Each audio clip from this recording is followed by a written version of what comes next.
Friends, welcome back to your own channel RJ Mathura. बहुत बहुत स्वागत है दिल से आपका आपके खुद के चैनल पे। आप जब पहली बार अपने पर्सन से मिले, जब वो आपसे मिले, तो आपने नोटिस किया होगा आप लोग एक दूसरे की सिर्फ पॉजिटिव साइड्स ही देखते हैं और एक दूसरे से बहुत ज़्यादा इम्प्रेस हो जाते हैं। और जैसे जैसे रिलेशनशिप का टाइम निकलता है, आप लोगों का ध्यान उन चीज़ों पर भी जाने लगता है, एक दूसरे की उन आदतों पर जिस पर शायद पहले नहीं गया।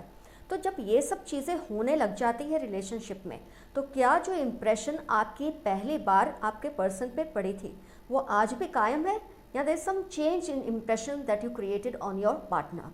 डेफिनेटली कुछ ना कुछ चेंज तो आता ही है, फॉर गुड और फॉर बैड, लेकिन दैट इज़ इनएविटेबल।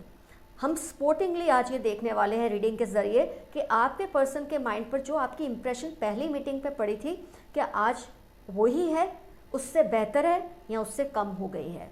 खुले दिल से ही रीडिंग को देखिए। 2 पाइल्स बनेंगी। आपको अपनी डेट ऑफ बर्थ जो भी है दोनों पाइल्स में से वो सिलेक्ट करना है। पाइल 1 में है 1 3 5 7 9 11 13 15 17 19 21 23 25 27 29 31। पाइल 1। पाइल 2 की डेट्स हैं 2 4 6 8 10 12 14 16 18 20 22 24 26 28 30। जिस पाइल में आपकी डेट ऑफ बर्थ आ रही है वो पाइल को आप सिलेक्ट कर लें। इसमें तो सोचने की कोई बात ही नहीं है। तो आपने अपनी पाइल सिलेक्ट कर ली है, तो मैं रीडिंग स्टार्ट करती हूँ। पाइल 1, जिनका डेट ऑफ बर्थ इसमें से है। आपकी जो इम्प्रेशन आपके पर्सन पे पड़ी थी पहली बार में, क्या आज वो कायम है, या उसमें कोई चेंज आया है? चेंज पॉजिटिव आया है या थोड़ा नेगेटिव आया है? खुले दिल से ये रीडिंग हम देखेंगे ताकि हम अपने आप को इम्प्रूव कर सकें, ना कि इस बात से गुस्सा करें कि इस तरह वो आपके लिए फील करें। और ये ज़रूरी तो नहीं है नेगेटिव हो, तो मैं आपको सिर्फ तैयार कर रही हूँ कि कुछ भी आ सकता है कार्ड्स में। ये तो टैरो एंजल्स है, जो सच होगा वही बताएंगे हमको, चाहे वो सुनना अच्छा लगे या ना लगे, पर वो हमारी बेहतरी के लिए होता है जो भी वो हमको बताते हैं।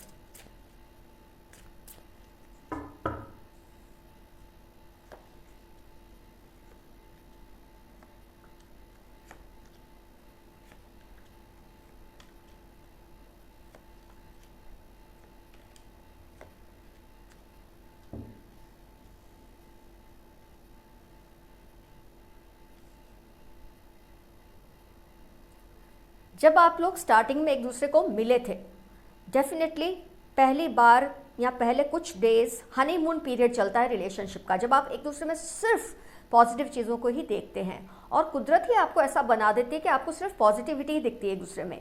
जैसे जैसे टाइम निकलता है रिलेशनशिप में, आपको कुछ ऐसी बातों का अंदाज़ा होने लग जाता है, आपको तब लगता है कि इस पर तो मैंने कभी गौर किया ही नहीं था। तो आइए देखते हैं डिसेंडिंग ऑर्डर में क्या आपके पर्सन आपके लिए स्टार्टिंग में फील करते थे और आज क्या फील करते हैं।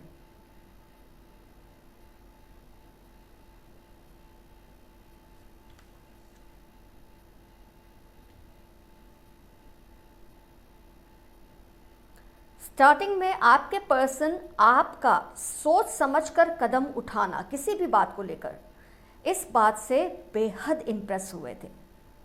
आप कभी भी किसी भी डिसीजन पर बहुत जल्दी से नहीं पहुंच जाते थे। आप हर पहलू को देखते थे, हर पहलू को समझते थे किसी भी बात के, और उसके बाद आप एक डिसीजन लेते थे। आपको वो उस वक्त स्लो समझते थे कि आप बहुत स्लो हैं डिसीजन लेने में, लेकिन अब वो रियलाइज़ कर रहे हैं कि आपकी ये आदत से आपको भी फ़ायदा हुआ है और उनको भी बहुत ज़्यादा फ़ायदा हुआ है। आप में वो जल्दबाजी नहीं है किसी भी चीज़ के लिए डिसीजन लेने में। आपका ये स्लोली ग्रेजुअली किसी भी बात के निर्णय में पहुंचना उनको बहुत इम्प्रेस किया था। बहुत इम्प्रेस हुए थे आपके पर्सन उस बात से। कई लोगों को आप देखते हैं कि बहुत जल्दबाजी में डिसीजन लेते हैं, इम्पल्सिव होते हैं और बाद में रिग्रेट करते हैं कि अरे मैंने ये क्या कर दिया। लेकिन आपकी वही बात उनको बहुत अच्छी लगी थी कि आप इम्पल्सिव नहीं थे। आपका एक बचत करने की जो आदत है, हर चीज़ में आप सोच समझ के खर्च करते हैं, फिर चाहे वो आपके इमोशंस हैं, फिर चाहे वो आपके पैसे हैं, वो आपका टाइम है, आप बहुत सोच समझ कर उसको खर्च करते हैं। और ये चीज़ आपके पर्सन को बहुत पसंद आई स्टार्टिंग में जब वो आपसे मिले थे।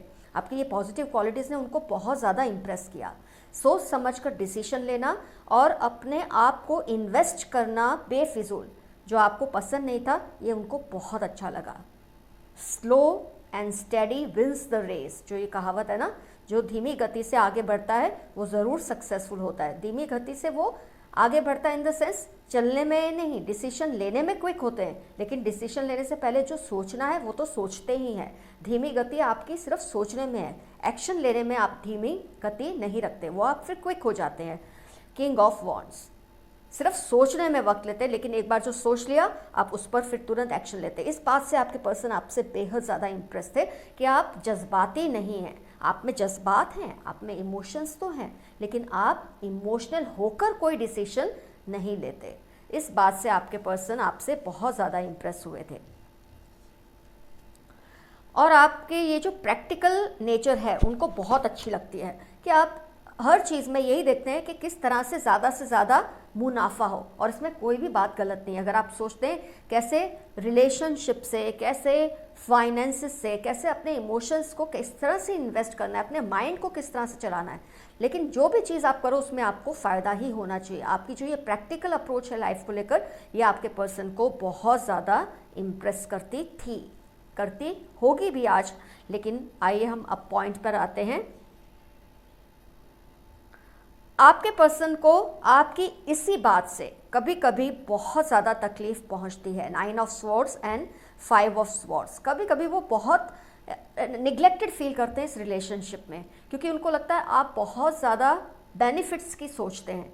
वैसे यही बात से वो आपसे इम्प्रेस भी हुए थे, ये बात से वो आपसे अटैच भी हुए थे, और इस बात से वो मानते भी हैं कि आप दोनों के रिलेशनशिप को ज़्यादा फ़ायदा हुआ है, नुकसान कम हुआ है।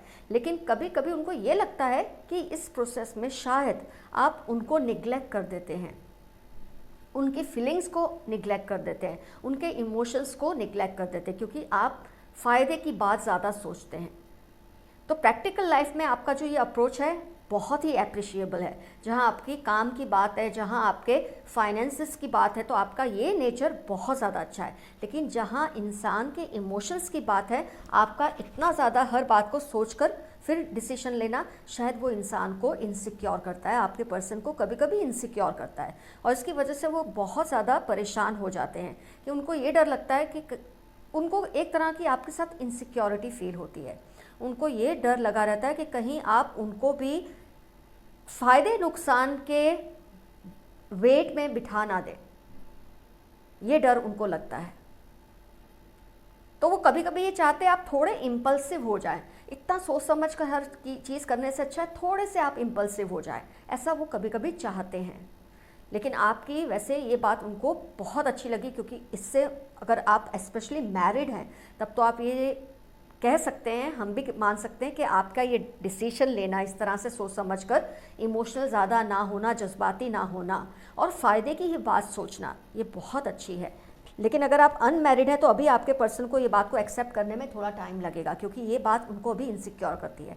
जहाँ तक मैं आपकी पर्सनैलिटी को समझी हूँ तो आप उनको कभी भी इनसिक्योर आप नहीं करते, लेकिन आपकी जो पर्सनैलिटी है, आपकी जो ऑरा है, वो उनको इनसिक्योर करती है, तो ये उनकी प्रॉब्लम है। लेकिन अगर आप उनको थोड़ा समझा देंगे कि आप इम्पल्सिव अगर नहीं होते, आप बहुत प्रैक्टिकल हैं, सोच समझ कर कदम उठाते हैं, तो इसका मतलब ये नहीं कि आप उनको छोड़ देंगे या उनको हर्ट करेंगे इन द प्रोसेस। जब आपसे ये तसल्ली उनको मिल जाएगी तो आपकी जो इम्प्रेशन उनके माइंड पर क्रिएट होगी वो हमेशा पॉजिटिव ही रहेगी। इस वक्त वो शायद थोड़े डरे हुए हैं, आपकी इस नेचर से वो घबराते हैं, तो ये आपकी ड्यूटी बनती है कि आप इसको क्लैरिफाई कर लें उनसे।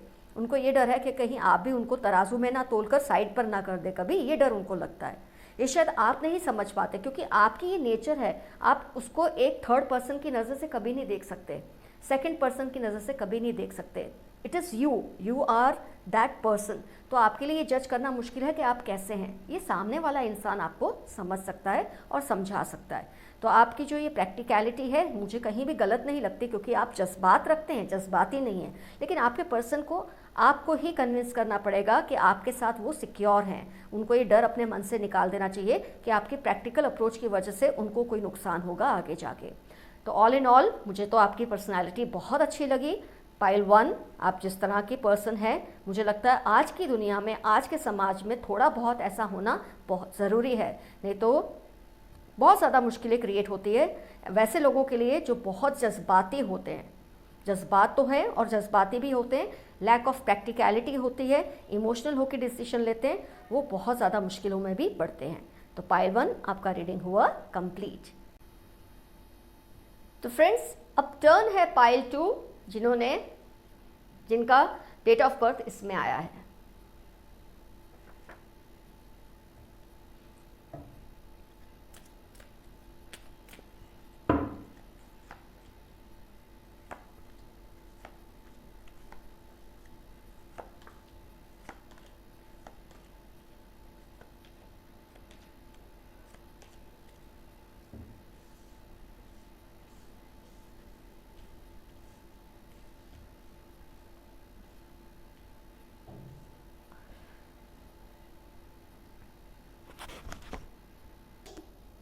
कुछ केसेस में मुझे ये दिख रहा है इस पाइल में कि आप लोगों का हार्ट ब्रेक हुआ बुरी तरह से जब आप अपने पर्सन को मिले थे, लेकिन जिस ग्रेस से आपने अपने आप को उसमें से बाहर निकाला उस सिचुएशन से, और आपने जिस तरह से अपने आप को और अपने जो एक ब्रोकन पीसेस होते हैं लाइफ के, उसको जिस तरह से समेट लिया, इस बात से आपके पर्सन आपसे बहुत ही ज़्यादा इम्प्रेस हुए थे।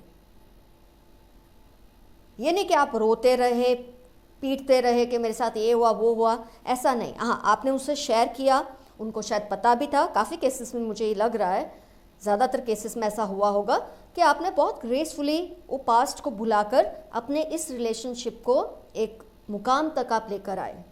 और आपकी ये ग्रेस, आपने जिस तरह से सिचुएशन को एक्सेप्ट करके इस साइकिल को एंड करके एक नई साइकिल में अपने पर्सन के साथ आप आए, उसको आपने जिस तरह से आगे बढ़ाया, इस बात से आपके पर्सन बहुत इम्प्रेस हैं।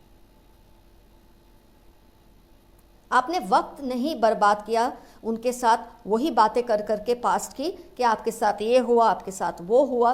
आपने बहुत अच्छी तरह से अपने रिलेशनशिप को भी ध्यान में रखा।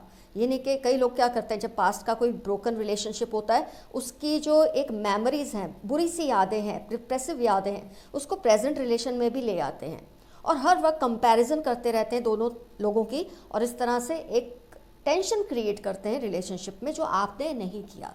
इस बात से आपके पर्सन बहुत इम्प्रेस थे। बहुत अच्छी तरह से आपने अपने पास्ट को धीरे धीरे अपनी लाइफ में से, हो सकता है आपके दिल में वो सब चलता हो सकता है आपके दिमाग में वो सब बातें आती हों, लेकिन आपके पर्सन को आपने इन चीज़ों से दूर रखा। उनको इसका पार्टी नहीं बनाया, कॉन्स्टेंटली बिकरिंग करके, कंप्लेनिंग करके कि मेरे साथ ये हो गया, मेरे साथ वो हो गया, मैं खुश नहीं हूँ। यहाँ तो आपने कभी उनको अपने पास्ट रिलेशन से कंपेयर नहीं किया।